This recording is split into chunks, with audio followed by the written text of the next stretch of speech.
Hello students, हमने आव्यूह पढ़ लिया है। उम्मीद करता हूं सभी को आव्यूह अच्छे से समझ में आ गया होगा। आज हेडिंग डालिएगा चैप्टर नंबर 4 सारणिक, जिसे डिटरमिनेंट्स कहते हैं इंग्लिश में। आज हम वो टॉपिक पढ़ना चाहते हैं, तो हेडिंग डालिए अध्याय 4। आज हमें पढ़ना है अध्याय 4 और टॉपिक का नाम लिखिएगा सारणिक। क्या लिखिएगा? सारणिक। सबसे पहले आप इसकी लिखिए परिभाषा। क्या लिखेंगे? परिभाषा। परिभाषा लिखिए, मैं बोल रहा हूं, आप लिख दीजिएगा। ठीक है, लिखिए। माना ए बराबर ए आई जे एक n क्रम का वर्ग आव्यूह है।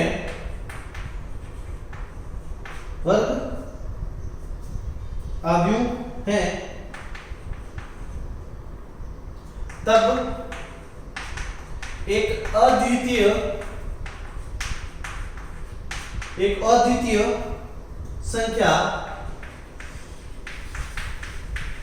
aij आव्यूह ए की सारणिक कहलाती है।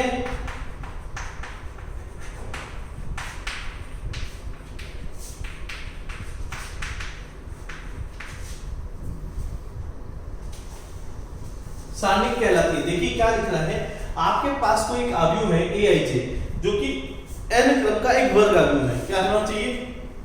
n क्रम का एक वर्ग आव्यूह होना चाहिए। तब एक अद्वितीय संख्या aij आव्यूह ए की सारणिक कहलाती है। तो मतलब इसका मतलब क्या है? अद्वितीय संख्या, मतलब आप इसका कोई ना कोई मान निकालने वाले हैं। देखिए हमने एक चीज नोट में पढ़ी थी कि आव्यूह का मान निकालना संभव नहीं है, जबकि सारणिक का मान निकालना संभव है। तो हम सारणिक का मान निकाल सकते हैं। इतना वीडियो पॉज कीजिए, नोट डाउन कीजिए, उसके बाद लिखिएगा इसे सामान्यतः से प्रकट करते हैं। इसे सामान्यतः से प्रकट करते हैं।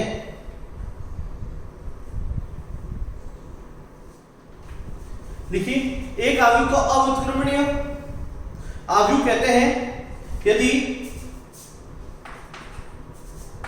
a बराबर 0, सारणिक का मान यदि 0 हो जाए तो उसे अव्युत्क्रमणीय आव्यूह कहा जाता है। अर्थात सारणिक का मान जो होना चाहिए वो शून्य होना चाहिए। देखिए अभी तक हमने क्या पढ़ा है? हमने पढ़ा उसकी परिभाषा, सारणिक क्या है। तो सारणिक परिभाषा के लिए परिभाषा सामने लिखी गई है, इसको समझ लीजिए। आपने कुछ नहीं किया, आपने एक आव्यूह लिया, उस आव्यूह को सारणिक में बदलकर, ठीक है, उसका एक अद्वितीय संख्या है, उसका आपका एक मान निकाला है, तो क्या हुई? सारणिक हो गई। लिखने का तरीका देख लीजिएगा। अपन आव्यूह इस तरीके से लिख रहे थे, सारणिकों में इस तरीके से लिखना है। ठीक है, अब आगे हेडिंग डालिए सारणिक का मान।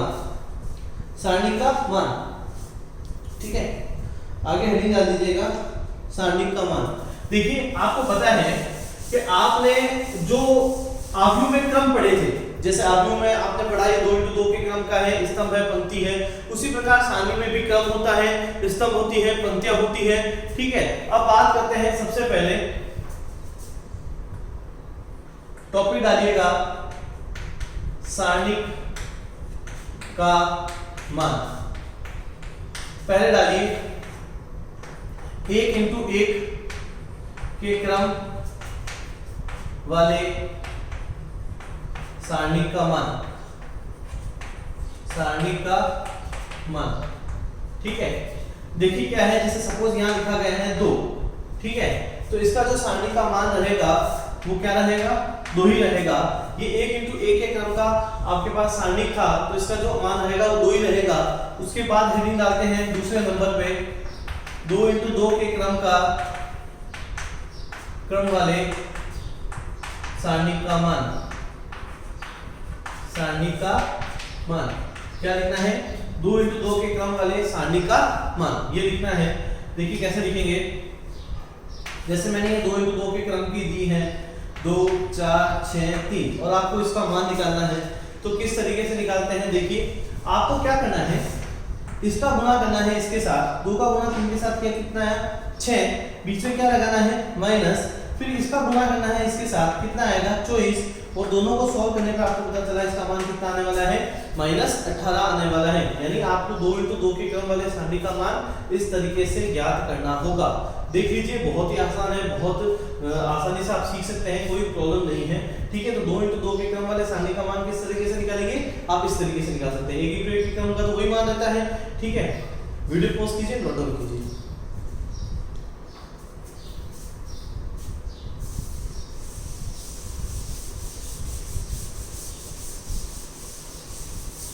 देखिए इसके बाद क्या करना है,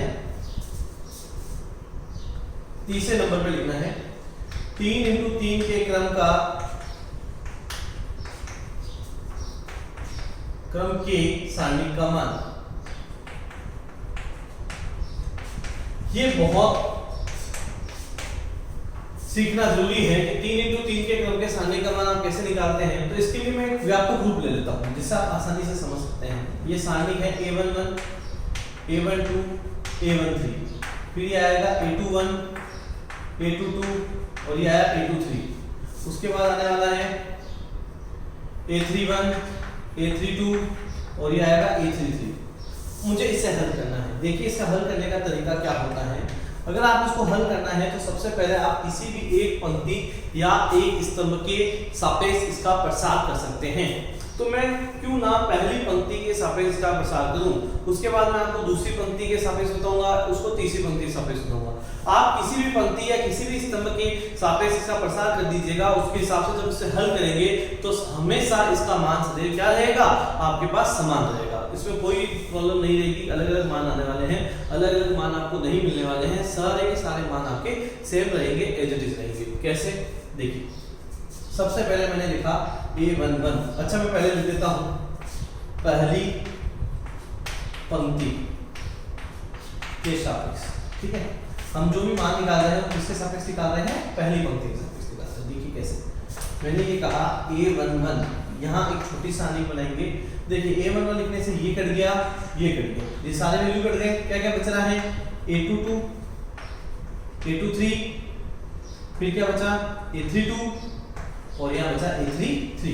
ठीक है, अब ये आ गया अपने पास। ठीक है, अब ये प्लस है तो इसको क्या लेना होता है, माइनस। अल्टरनेट साइन लेने होते हैं, प्लस माइनस प्लस। ठीक है, यहाँ आएगा A12, क्या आने वाला है A12, फिर यहाँ ऑब्लिक रहेगा आपके पास। ठीक है, अब इस बार ये कट गया, ये कट गया, क्या आने वाला है A21 A23। ठीक है, उसके बाद आने वाला है, देखिए क्या क्या कट रहा था, ये कट गया था, ये कट गया था, A21 A23 A31 और ये आने वाला है A33, फिर आने वाला है प्लस, फिर अगेन क्या आने वाला है प्लस। प्लस में आपको लिखना होगा A13, क्या लिखना होगा A13 लिखना होगा। जैसे आप A13 लिखते हैं तो ये कट गया, ये कट गया, तो आपके पास क्या आने वाला है A21, फिर बचेगा आपका A22, फिर आपका बचने वाला है A31 और उसके बाद आने वाला है A32। इसके बाद कैसे सॉल्व करेंगे, देखिए A11 तो है ही है, इन दोनों को गुणा कर देंगे तो ये आएगा A22 A33 माइनस ये आएगा A23 A32 माइनस, फिर ये आने वाला है A12, इन दोनों को गुणा कर दीजिएगा तो आपको मिलेगा A21 A33 माइनस यहाँ मिलने वाला है A31 A23, राइट है। ठीक है, प्लस फिर यहाँ मिलने वाला है A13 इक्वल टू यहाँ आएगा आपका A21 A32 minus A31 A22। इस तरीके से आपको ये सारणी का मान मिलने वाला है। ये होता है 3 × 3 के क्रम के सारणी का मान, इस तरीके से निकाला जाता है। देख लीजिएगा, कोई प्रॉब्लम हो तो आप पूछ सकते हैं। ठीक है, उसे वापस समझा दिया जाएगा। ये चीज समझ में आ गई। अब अपन करते हैं इसको किसी एक स्तंभ के सापेक्ष। ठीक है, वीडियो पॉज कीजिए, नोट डाउन कीजिए, उसके बाद अपन करते हैं, यहाँ लिखूंगा मैं स्तंभ के सापेक्ष। ठीक है, वीडियो पॉज कीजिए।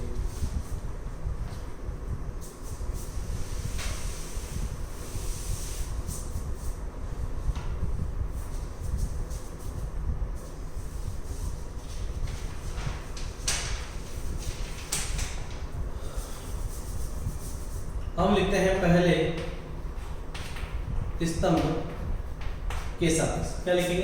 पहले स्तंभ के सापेक्ष। अब मैं जो भी कार्य करना चाहता हूँ वो पहले स्तंभ के सापेक्ष करना चाहता हूँ, तो मैं लिखूंगा a11, ठीक है, ये आएगा मेरे पास। इस बार ये कट गया, ये कट गया, ये स्टेप सेम रहने वाला है a22, a23, a32, a33 minus plus minus ही आता है, ठीक है। यहाँ आएगा a21, इस बार ये कटा, ये कटा, बचा कौन? a12, a13, फिर यहाँ से बचेगा a32 और यहाँ बचा a33 प्लस फिर यहाँ आया अपने पास a3, ठीक है। इस बार ये कट गया, ये कट गया, तो आपके पास ये आएगा a12, a13, a22, a23, इस तरीके से मिलने वाला है। इसको आगे हल कर देते हैं। ये जो सानी के का मान निकल के आएगा वो क्या निकल के आएगा? a11, इन दोनों को मल्टीप्लाई कर दो तो a22, a33 माइनस यहाँ कितना आएगा? a32, a23, ठीक है, माइनस a21 तो है ही है, इन दोनों को गुणा कर दो तो कितना आएगा? a12, a33 माइनस कितना आएगा? a32, a13 प्लस ये आने वाला है a31, तो यहाँ आ जाएगा a12, a23 minus a22, a13। इस तरीके से आपको सारणी का मान मिल सकता है। देखिए आप किसी भी पंक्ति और किसी भी स्तंभ के सापेक्ष का मान प्रसार करते हैं तो आप अपना आंसर सेम पाएंगे, इसमें कोई भी प्रॉब्लम नहीं आएगी। तो इसको वीडियो पॉज कीजिए, नोट डाउन कीजिए।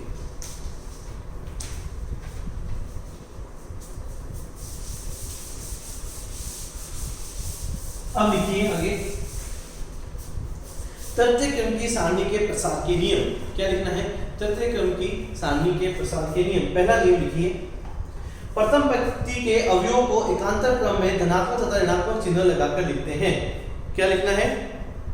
प्रथम पंक्ति के अवयवों को, प्रथम पंक्ति के अवयवों को एकांतर क्रम में धनात्मक तथा ऋणात्मक चिन्ह लिखकर लिखते हैं। दूसरा नियम लिखिए, इन चिन्हों सहित अवयवों के द्वितीय क्रम की उन सारणी को क्रमशः गुणा करें जो उस पंक्ति में स्तंभ का दमन करने पर प्राप्त होती है, उसमें अवयव स्थित होते हैं, उसे लिख दीजिए, ठीक है। तीसरा नियम, इन गुणों का योग तृतीय क्रम की सारणी का मान होता है। इस तरीके से आप 3 नियम द्वारा इस सारणी का मान निकाल सकते हैं। अब आपके लिए एक उदाहरण करवा देते हैं, एक एग्जांपल करा देते हैं, जिसके आधार पर आप समझ जाएंगे कि तीनों नियम कैसे काम करते हैं। तो देखिए सबसे पहला उदाहरण देखिए, आज का उदाहरण नंबर 1 कैसे करना है। यहाँ लिखा 1 2 3, फिर यहाँ लिखा 2 3 1, फिर यहाँ 0 1 2। देखिए अब हमें क्या कहा है, हमने जो 3 नियम लिखे हैं उनको समझ लेते हैं। मुझे सारणी के का होना चाहिए, कोई दिक्कत नहीं है। पहला उसने कहा प्रथम पंक्ति के अवयव को एकांतर क्रम में धनात्मक व ऋणात्मक चिन्ह लिखकर लिखते हैं। तो प्रथम पंक्ति में कौन है? 1, फिर सारणी का साइन, फिर आएगा -2, फिर सारणी का साइन, फिर प्लस का 0, फिर सारणी का साइन। ये बोला गया। देखिए पहला नियम मैंने कर लिया है, प्रथम पंक्ति के अवयव को धनात्मक तथा ऋणात्मक चिन्ह के एकांतर क्रम में लिखते हैं। फिर मुझे कहा गया प्रथम पंक्ति तथा स्तंभ के सापेक्ष उनको दमन करने पर, दमन करने का मतलब इसको हटा दिया, इसको हटा दिया, तो पीछे कौन सा सारणी बचा? 3 1 1 2, ये बचेगा। इसी तरीके से ये दमन कर दिया तो पीछे क्या बचा? 2 1 3 2, ये बचने वाला है, देख लीजिए। फिर आपने 0 का दमन कर लिया तो 2 3 3 1, दूसरा नियम हो गया। अब इन सारणिकों को हल कर कर आप अपना तीसरा स्टेप कंप्लीट कर सकते हैं, जो कि आपके लिए बहुत आसान रहने वाला है। देखिए 1, यहाँ आएगा 3 दूनी 6 -1 -2, यहाँ आएगा 2 दूनी 4 -3 प्लस 0, 2 एकम 2 -3 दिया 9। तो यहाँ कितना आने वाला है? 5 -2 इंटू 1 प्लस 0 को किसी भी संख्या से गुणा किया जाए आंसर क्या आता है? 0। तो ये आएगा 5 -2, तो जो आंसर निकल के आया वो क्या निकल के आया? 3। इस तरीके से जो अभी हमने पढ़ा है उसको सॉल्व भी कर लिया है, उसके ऊपर एक एग्जांपल भी कर लिया है। वीडियो पॉज कीजिए, नोट डाउन कीजिए, कोई भी प्रॉब्लम हो तो कमेंट में पूछ लीजिएगा।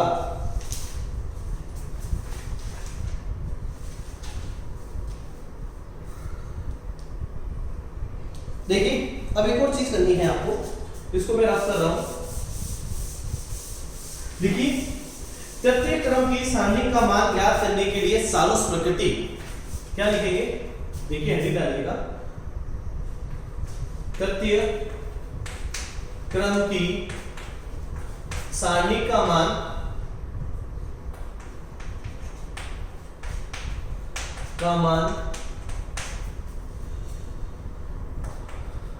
ज्ञात करने की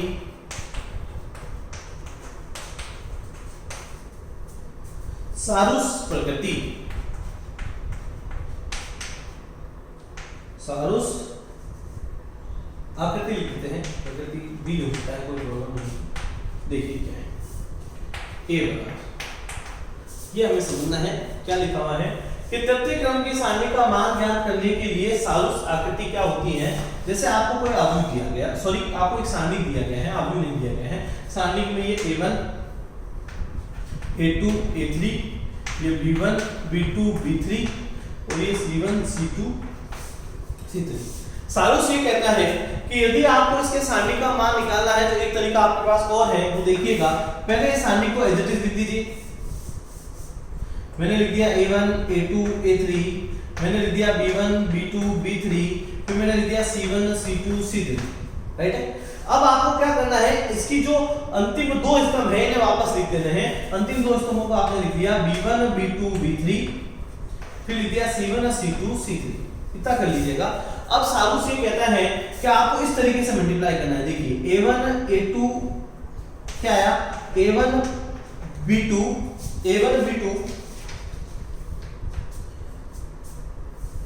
देखिए इस तरीके से करना है a1 b2 c3, फिर आपको करना है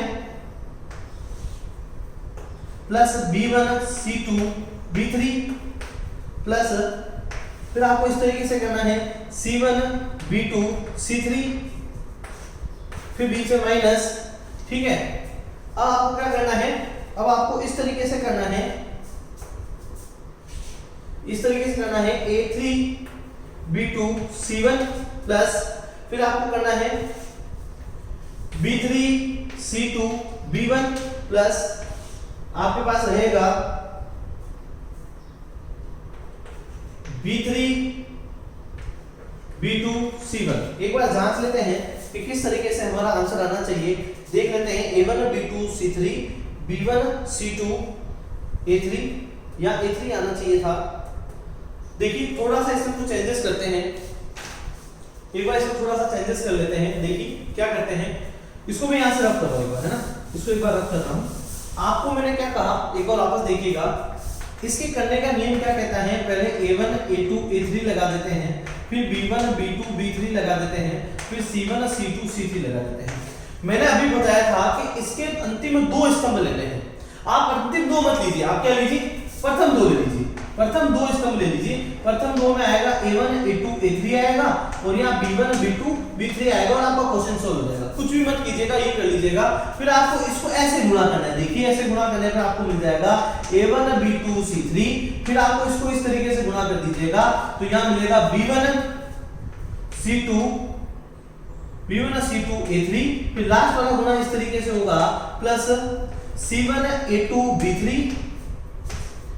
प्लस बीच में माइनस आएगा, ठीक है। अब आपको गुणा ऐसे करना है तो यहाँ आया a3 b2 c1 प्लस इसको इस तरीके से गुणा करना है तो ये आएगा अपने पास b3 c2 a1, ठीक है, और प्लस इसको इस तरीके से गुणा कर दीजिएगा c1 c3 a2 b1।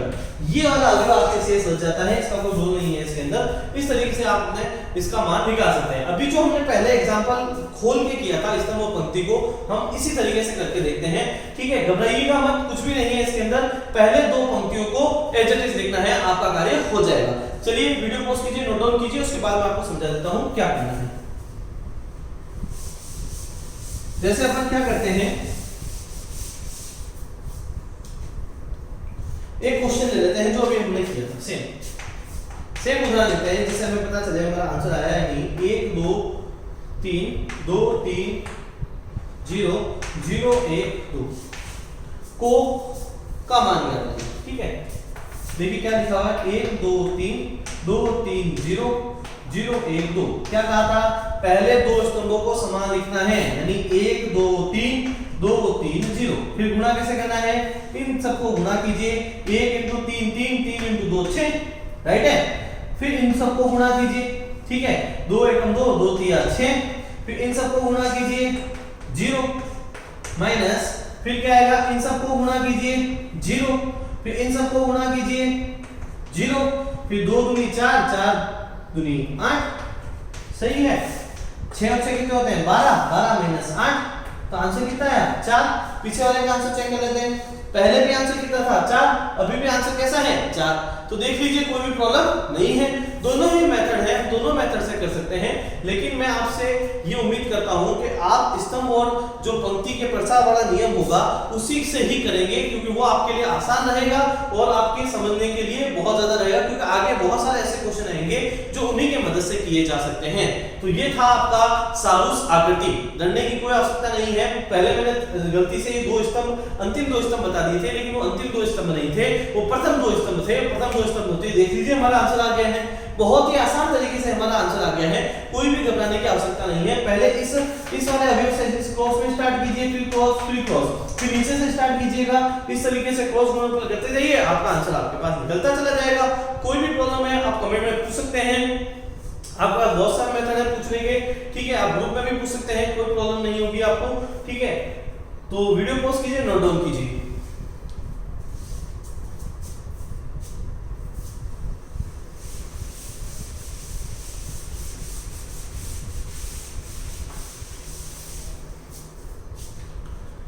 देखिए हमने जितना पढ़ा है अभी सारणिक में, ज्यादा घबराने की आवश्यकता नहीं है। आज हमने क्या क्या पढ़ा, हमने पढ़ा सारणिक। सारणिक होता क्या है, ये एक अवयव से ही तो उठ के आया है, ठीक है। अवयव का मान ज्ञात नहीं कर रहे, सारणिक का मान ज्ञात कर रहे हैं। अब सारणिक का मान ज्ञात करने के लिए हम क्या कह रहे हैं कि भाई हमारे पास 3 है, 2 × 2 के क्रम का सारणिक निकालना है, 3 × 3 के क्रम का निकालना है। 3 × 3 में फिर हमको दो मेथड मिल गए, एक हम स्तंभ और पंक्ति के सापेक्ष प्रसार करके ज्ञात कर रहे हैं और एक हम सारूस के द्वारा ज्ञात कर रहे हैं। तो आपको स्तंभ और पंक्ति के ऊपर ज्यादा जोर देना है और घबराने की कोई आवश्यकता नहीं है, हम 4.1 करने के लिए एप्लीकेबल हैं। फिर वो अगले वीडियो में करेंगे। थैंक यू सो मच, पढ़ते रहिए, बढ़ते रहिए।